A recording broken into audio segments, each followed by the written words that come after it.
Hello दोस्तों, कैसे हैं आप सब। चलिए आज शुरू करते हैं 10th क्लास का रसायन विज्ञान। कक्षा 10 में जो रसायन विज्ञान है उसमें पहला चैप्टर जो आपका है वो है रासायनिक अभिक्रिया एवं उनका समीकरण। तो रासायनिक अभिक्रिया समझने के पहले क्या होती है, प्रकृति में दो प्रकार के परिवर्तन होते हैं। एक आपका होता है भौतिक परिवर्तन और दूसरा होता है रासायनिक परिवर्तन। भौतिक परिवर्तन और दूसरा परिवर्तन है रासायनिक परिवर्तन। तो जो हमारा भौतिक परिवर्तन है और रासायनिक परिवर्तन है थोड़ा समझेंगे एक बार। भौतिक परिवर्तन क्या है? भौतिक परिवर्तन वह परिवर्तन है जिसमें पदार्थ अपनी मूल संरचना को अर्थात अपने अभिलाक्षणिक गुणों को परिवर्तित नहीं करता है, बस अपनी अवस्था परिवर्तन करता है। जैसे पानी अपनी द्रव अवस्था से ठोस अवस्था में चला जाता है, अर्थात जल द्रव से ठोस में बदल जाता है और ठोस से वापस द्रव में बदल जाता है। पानी को यानी कि जल को जब हम कहाँ रखते हैं, फ्रिज में रखते हैं तो बन जाता है बर्फ, और वापस निकालते हैं बाहर तो बन जाता है द्रव। अर्थात इसमें पदार्थ के कोई भी रासायनिक गुण परिवर्तित नहीं होते हैं। दोनों अवस्थाओं में इसका रासायनिक सूत्र H2O ही रहता है। आगे है रासायनिक परिवर्तन। तो रासायनिक परिवर्तन क्या है? रासायनिक परिवर्तन में हम देखेंगे जैसे दूध से दही का बनना, या छोटे पेड़ पौधों का बड़ा हो जाना, छोटे बच्चों का बड़ा हो जाना, या लोहे पर जंग लग जाना, ये सब चीज़ें क्या हैं? ये रासायनिक परिवर्तन है। रासायनिक परिवर्तन हम कह सकते हैं जैसे हाइड्रोजन और ऑक्सीजन से मिलकर जल का बनना। लेकिन जल तभी बनेगा जल्दी से जब यहाँ पर कोई उत्प्रेरक उपस्थित होता है। उत्प्रेरक की उपस्थिति में ही जल बनेगा, अदरवाइज ये बहुत लंबे समय में परिवर्तित होता है। तो ये होता है रासायनिक परिवर्तन। इसी को हम पढ़ेंगे आगे अब रासायनिक अभिक्रिया और उनका हमें लिखना है समीकरण। तो चलिए शुरू करते हैं। रासायनिक अभिक्रिया। रासायनिक अभिक्रिया क्या होती है? रसायन विज्ञान के अंतर्गत होने वाले सभी परिवर्तनों को रासायनिक समीकरण के द्वारा किस प्रकार से हम निरूपित कर सकते हैं, उसी को हम उनका रासायनिक समीकरण कहते हैं। जैसे कोई एक रासायनिक अभिक्रिया है, इस रासायनिक अभिक्रिया में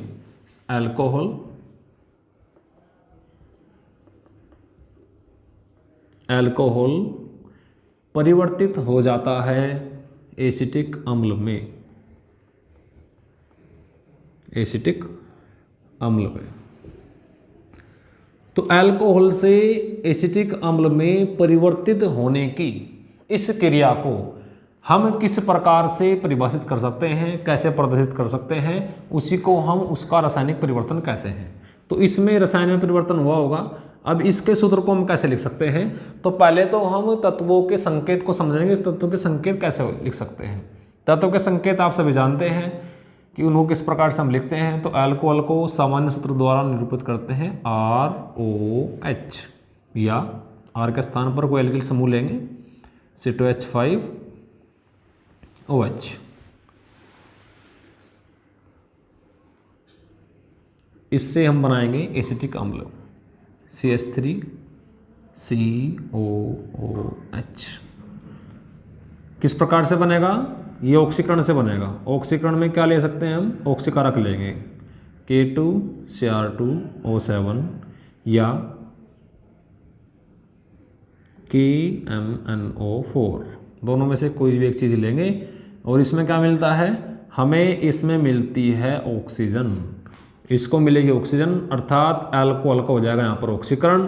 इसको हम ऐसे भी लिख सकते हैं CH3CH2OH का ऑक्सीकरण।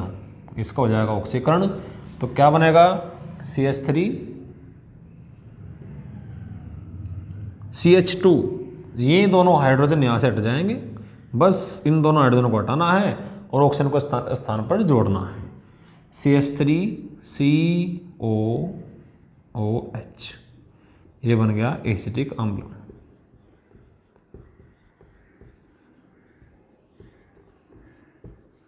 एसिटिक अम्ल। बहुत ही सिंपल साधारण सी बात है कि एल्कोहल को किस प्रकार से हम ऑक्सीकृत करके, क्या क्या हमने इसका ऑक्सीकरण किया है। ऑक्सीकरण कैसे होगा, हाइड्रोजन का हटना, ऑक्सीजन का जुड़ना, ये क्या होता है, ऑक्सीकरण होता है। तो दोनों क्रिया यहाँ पर हुई है, हाइड्रोजन हटी है और ऑक्सीजन जुड़ी है। तो हाइड्रोजन हटके कहाँ गई है, जल के रूप में परिवर्तित हुई है, जो मैंने आपसे पहले बताया था कि हाइड्रोजन और ऑक्सीजन मिलकर के क्या बनाएंगी, जल बनाएंगे H2O। तो ये सामान्य से इसका परिचय है। अब हम शुरू करते हैं आगे इस चैप्टर में। तो अब आगे हम देखेंगे रासायनिक अभिक्रियाएं किस प्रकार से होती हैं। तो अब हम देखेंगे कि रासायनिक अभिक्रियाओं को संतुलित कैसे करते हैं, रासायनिक अभिक्रियाएं एवं उनका संतुलित समीकरण। रासायनिक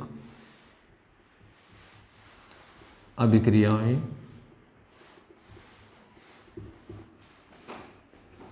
रासायनिक अभिक्रिया क्या है, जैसे मान लीजिए ये हमारे पास रखा हुआ है एक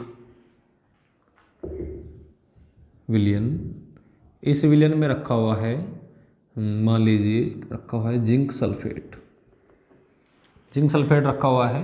तो इससे सक्रिय धातु जो जिंक को यहाँ से विस्थापित कर सके, इससे अधिक सक्रिय धातु को इसमें मिलाना होगा, तो वो क्या करेगी, यहाँ से जिंक को विस्थापित कर देगी। जैसे मैग्नीशियम, इससे अधिक सक्रिय धातु है, तो मैग्नीशियम का इसमें चूर्ण डालने पर क्या होगा, मैग्नीशियम का चूर्ण या मैग्नीशियम की छड़ इसमें रखने पर क्या होगा, जिंक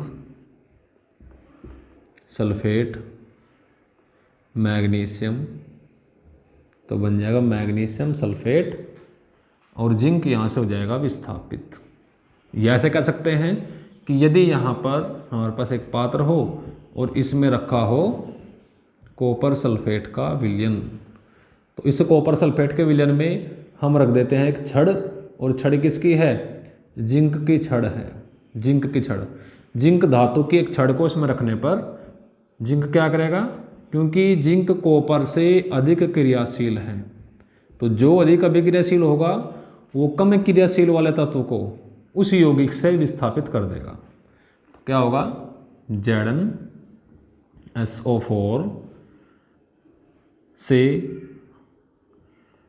क्या करेगा, ये कॉपर को विस्थापित कर देगा, तो कॉपर यहाँ से हो जाएगा अलग।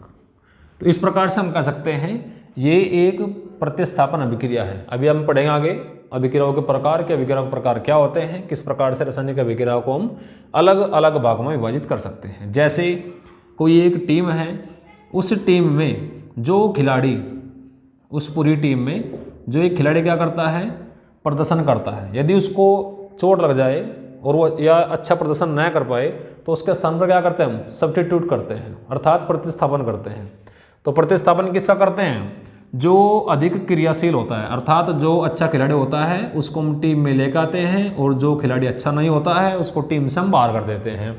इसी प्रकार से यहाँ पर कॉपर कम क्रियाशील है, ऐसा कह सकते हैं कि खिलाड़ी अच्छा नहीं खेलता है, अर्थात ऐसा कह सकते हैं कम क्रियाशील है, किससे, जिंक से। तो जिंक कॉपर से अधिक क्रियाशील है, तो जिंक क्या करेगा, यहाँ से कॉपर को निकाल देगा इस टीम से, कॉपर सल्फेट नामक इस टीम से इसको निकाल देगा बाहर, तो कॉपर हो जाएगा यहाँ से बाहर, क्या बचेगा, जिंक सल्फेट। तो इस प्रकार से हम कह सकते हैं कि अधिक अभिक्रियाशील तत्व कम क्रियाशील तत्व को उसके यौगिक से उसका विस्थापन कर देते हैं। अब आगे हम इसमें देखने वाले हैं रासायनिक अभिक्रियाओं के प्रकार, रासायनिक अभिक्रियाओं के प्रकार, ठीक है। तो रासायनिक अभिक्रियाओं के प्रकार देखेंगे, रासायनिक अभिक्रिया के प्रकार। सबसे पहले है संयोजन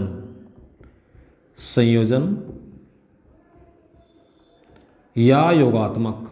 बात एक ही है, संयोजन होना या योगात्मक होना। योगात्मक का अर्थ भी वही है, संयोजन का भी अर्थ वही है। जैसे A + B मिलकर के कोई यहाँ पर बनाए उत्पाद, एक ही उत्पाद बने, तो अभिक्रिया कैसी होगी, ये संयोजन अभिक्रिया होगी, योगात्मक अभिक्रिया होगी। तो इस प्रकार से हम उदाहरण ले सकते हैं, वो हमारे पास उदाहरण है, जैसे कैल्शियम ऑक्साइड +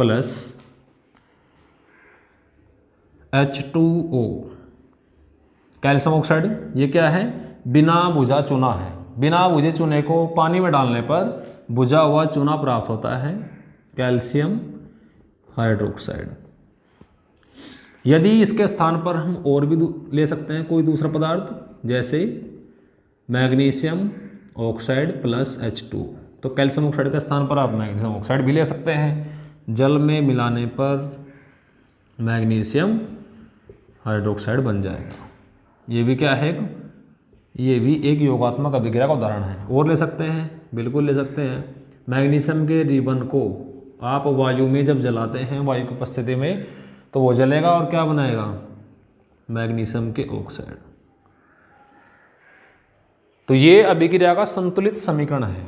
इन अभिक्रियाओं के ये है रासायनिक प्रक्रम, अर्थात रासायनिक अभिक्रियाएं हैं। रासायनिक अभिक्रियाओं को समीकरण के द्वारा प्रदर्शित किया गया है। मतलब रासायनिक अभिक्रिया में जिन जिन अभिकारकों ने भाग लिया है, उन अभिकारकों को यौगिक के सूत्र द्वारा हम प्रदर्शित करते हैं, और यौगिक के सूत्र द्वारा प्रदर्शित करने पर इधर हम बताते हैं कि उससे क्या उत्पाद बना है। तो दोनों तरफ हमने क्या लिखे हैं, सूत्र लिखे हैं दोनों तरफ। ये यौगिक का सूत्र हो गया इस तरफ। तो इस प्रकार से हम कह सकते हैं कि रासायनिक अभिक्रियाओं का संतुलित समीकरण लिखना जरूरी इसलिए होता है कि रासायनिक अभिक्रियाओं में अभिकारकों और उत्पाद की संख्याओं का हमें अनुमान हो जाए और पता लग जाए, क्योंकि द्रव्यानुपातिक क्रिया नियम के अनुसार दोनों तरफ अणुओं की संख्या बराबर होनी चाहिए। तो रासायनिक अभिक्रियाओं को संतुलित करने के लिए हम क्या करते हैं, दोनों तरफ अणुओं की संख्या को गुणा करके बैलेंस कर लेते हैं। गुणा कहाँ पर करते हैं, गुणा आप यहाँ पर नहीं करेंगे। जैसे ये था magnesium plus O2 is equal to MgO, तो उसमें क्या करेंगे, यहाँ पर O2 आप नहीं कर सकते, क्या करेंगे, यहाँ पर गुणा करेंगे और यहाँ पर गुणा करेंगे। क्यों नहीं कर सकते, उसको समझ लेंगे एक बार। मैग्नीशियम के पास नंबर ऑफ इलेक्ट्रॉन होते हैं 12, 2, 8, 2। ये एक धातु है, और धातु क्या करते हैं, इलेक्ट्रॉनों का त्याग करती है। तो मैग्नीशियम क्या करेगा, मैग्नीशियम अपनी कक्षा से 2 इलेक्ट्रॉन निकाल करके 2 पॉजिटिव आयन बनाएगा। 2 इलेक्ट्रॉन कक्षा से बाहर निकल जाएंगे। ऑक्सीजन क्या करता है, ऑक्सीजन 2 इलेक्ट्रॉन ग्रहण करके ऑक्सीजन 2 नेगेटिव आयन बनाता है। एक ऑक्सीजन पर 2 नेगेटिव चार्ज होता है। अब जब इसका हम फॉर्मूला लिखते हैं, मैग्नीशियम क्योंकि इलेक्ट्रॉन त्यागता है, ये एक धातु है, ये अधातु है। धातु में इलेक्ट्रॉन त्यागती है, अधातु में इलेक्ट्रॉन ग्रहण करती है, और ग्रहण करके क्या करती है, माइनस का चार्ज अर्थात नेगेटिव आयन प्रदर्शित करती है। तो मैग्नीशियम 2 पॉजिटिव, ऑक्सीजन पर 2 नेगेटिव। तो इसको जब हम बैलेंस करते हैं तो ब्रज गुणा कर लेंगे इस प्रकार से। 2 यहाँ पर है तो 2 लिखेंगे यहाँ पर भी 2 हैं, तो इस प्रकार से ये क्या हो जाएगा, ये बन जाएगा MgO, मैग्नीशियम ऑक्साइड। तो बनेगा क्या, MgO बनेगा। अब यहाँ पर 2 से गुणा क्यों करी थी, तो MgO जो बनेगा, यहाँ पर ऑक्सीजन कितने अणु हैं, 2 अणु हैं। ये 2 अणु इस प्रकार से हैं। एक मैग्नीशियम के साथ में एक ऑक्सीजन जुड़ सकता है। यहाँ पर कितने ऑक्सीजन जुड़े हुए हैं, यहाँ पर 2 ऑक्सीजन हैं, तो दोनों जुड़ेंगे। तो मैग्नीशियम कितने चाहिए, हमें यहाँ पर मैग्नीशियम के 2 अणु चाहिए, तो हम 2 से गुणा कर लेंगे। अब 2 ये हो गए, 2 ऑक्सीजन हो गए, इधर बना MgO। तो कितने MgO बने, 2 MgO बन गए। तो दोनों MgO को साथ में जब हम मर्ज करते हैं, एक साथ लिखते हैं, तो हम लिखेंगे 2 MgO अर्थात मैग्नीशियम ऑक्साइड। ये आपका संतुलित अभिक्रिया हो गई। अब इसके बाद हम पढ़ेंगे वियोजन। संयोजन के बाद अभिक्रिया आती है वियोजन अभिक्रिया। होते हैं वियोजन, संयोजन हमने देख लिया क्या होता है। आगे है वियोजन अभिक्रिया। ये अभिक्रियाओं के प्रकार हम पढ़ रहे हैं। इसमें दूसरे नंबर पर आया है वियोजन अभिक्रिया। पहले संयोजन, उसके बाद वियोजन। वियोजन बिल्कुल संयोजन का विपरीत है, उल्टा है। जैसे वहाँ पर संयोजन में क्या हुआ था, 2 अभिकारक मिलकर के एक उत्पाद बना रहे थे। यहाँ पर एक अभिकारक अपघटित होकर के 2 उत्पाद बनाता है। जैसे कैल्शियम कार्बोनेट, कैल्शियम कार्बोनेट को गर्म करने पर लगभग कितना, 1000 डिग्री। ये आपको याद नहीं रखना, बस समझ लेना है। 1000 से ऊपर तापमान पर गर्म करने पर ये बढ़ जाता है 2 भागों में, कैल्शियम ऑक्साइड प्लस कार्बोनेट। ये है हमारी वियोजन अभिक्रिया। और भी उदाहरण उसके हो सकते हैं बिल्कुल, जैसे ऐसे ही PCl5 डिवाइड हो जाता है। ये एक प्रकार की उत्क्रमणीय अभिक्रिया है। बताएंगे क्या होती है उत्क्रमणीय और अनुत्क्रमणीय। PCl3 और Cl2 ये 2 भागों में बढ़ जाएगा। इसी प्रकार से HI अर्थात हाइड्रोजन आयोडाइड भी 2 भागों में बढ़ जाता है, हाइड्रोजन और आयोडीन। तो ये कुछ उदाहरण हो गए किसके, वियोजन अभिक्रिया के। तो वियोजन अभिक्रिया हम कह सकते हैं कि वह अभिक्रिया जिसमें एक अभिकारक, इसमें एक अभिकारक है तो एक अभिकारक विघटित होकर के, डिवाइड होकर के, विघटित होकर के अपने अणुओं में टूट जाता है या अपने अलग अलग तत्वों में टूट जाता है। ये अलग अलग तत्वों में टूट गए, यहाँ पर एक यौगिक और एक तत्व में टूट गया, ये दोनों यौगिकों में टूट जाते हैं। इस प्रकार से अलग अलग तत्वों में ये टूट जाते हैं यौगिकों में। तो ये हमारे पास हो गई वियोजन अभिक्रिया। अब इसके बाद देखते हैं विस्थापन अभिक्रिया। विस्थापन अभिक्रिया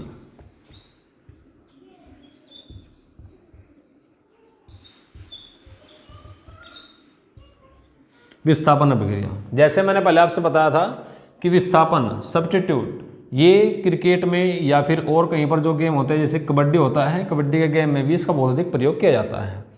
तो सब्स्टिट्यूट का मतलब यही होता है एक खिलाड़ी को हम करेंगे टीम से बाहर और दूसरे खिलाड़ी को उसके स्थान पर लेकर आएंगे, तो ये विस्थापन होता है। बस इसमें विस्थापन में क्या होगा, जो अधिक सक्रिय तत्व होगा वो अपने से कम क्रियाशील तत्व को वहाँ से विस्थापित कर देता है। इसको हम क्या कहते हैं, विस्थापन कहते हैं। जैसे अभी बताया था जिंक की छड़ को कॉपर सल्फेट के विलयन में डुबोने पर बन जाता है जिंक सल्फेट और कॉपर हो जाता है यहाँ पर अलग। ये होगी एकल विस्थापन अभिक्रिया, अर्थात जब केवल एक तत्व दूसरे तत्व को वहाँ से विस्थापित करता है तो ये अभिक्रिया कैसी होती है, एकल विस्थापन अभिक्रिया होती है। विस्थापन 2 प्रकार के होते हैं। नंबर 1 एकल विस्थापन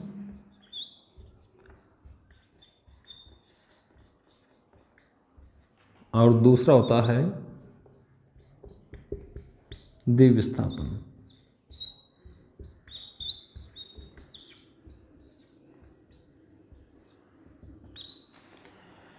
तो एकल विस्थापन का उदाहरण ये हुआ कि इसमें एकल विस्थापन में केवल एक तत्व किसी दूसरे यौगिक से उस तत्व को विस्थापित करता है जो उससे कम क्रियाशील होता है। यहाँ पर जिंक से कम क्रियाशील कॉपर है तो जिंक कॉपर सल्फेट के विलयन से कॉपर को विस्थापित कर देता है। तो हम ये कह सकते हैं कि जिंक अधिक क्रियाशील है।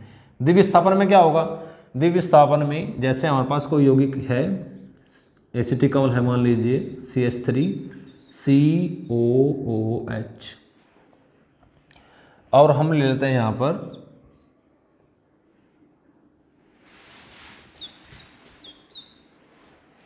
NaOH। जैसे अम्ल और क्षार की अभिक्रिया, तो ये क्या हो जाएगा, अम्ल हो जाएगा, ये क्षार हो जाएगा। तो अम्ल और क्षार की अभिक्रिया में लवण और जल बनता है, तो इसमें CH3COO अर्थात एसीटेट आयन, ये हो जाएगा CH3COO। सोडियम हाइड्रोक्साइड 2 भागों में बढ़ता है, सोडियम पॉजिटिव और OH नेगेटिव। तो यहाँ पर ये भी 2 भागों में इसी प्रकार से बढ़ता है, CH3COO नेगेटिव और H पॉजिटिव। अब जो नेगेटिव है वो जुड़ जाएगा पॉजिटिव के साथ में और जो पॉजिटिव है वो भी जुड़ जाएगा नेगेटिव के साथ में। तो क्या बनेगा, CH3COONA, इसका नाम हो जाएगा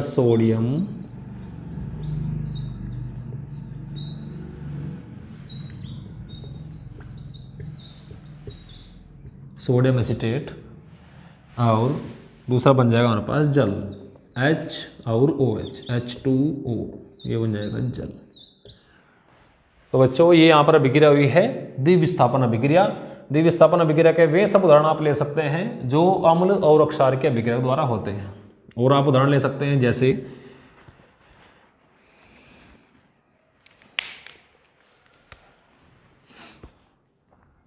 H2SO4 प्लस पोटेशियम हाइड्रोक्साइड। तो इससे क्या बनेगा, इससे बनेगा H2SO4 दो भागों में टूट जाएगा, H प्लस और सल्फेट नेगेटिव, इसी प्रकार से डिवाइड होगा तो क्या बनेगा K2SO4 प्लस H2O। ये हो जाएगी द्विविस्थापन अभिक्रिया। तो द्विविस्थापन अभिक्रिया वे अभिक्रियाएं हैं जिसमें दो अणु साथ में मिलकर के एक दूसरे को विस्थापित करते हैं। यहाँ पर पोटेशियम ने किसको विस्थापित किया, हाइड्रोजन को।